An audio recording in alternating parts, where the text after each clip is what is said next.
The 25 group of MBA students are in the country to gauge views around its political and economic development policies. They chose Namibia and Botswana as case studies with the aim to gather first-hand information as opposed to how the countries are portrayed by Western media.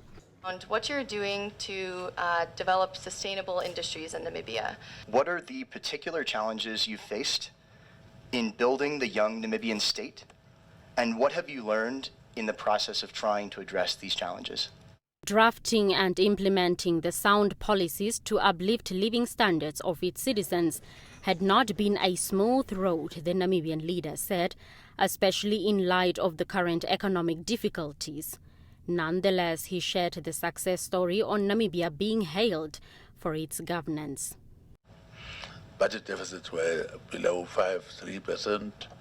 GDP growth was always average 5%. But this year, we are having a little bit economic headwinds, as you know. Commodity prices have gone down.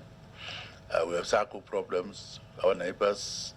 So we have that problem, but we took stringent measures to address that issue. But socio-economic architecture is one area in which the country is experiencing challenges. Some of it was caused by historical injustices, such as poverty. Inequality among the highest in the world. And that's what we are now addressing.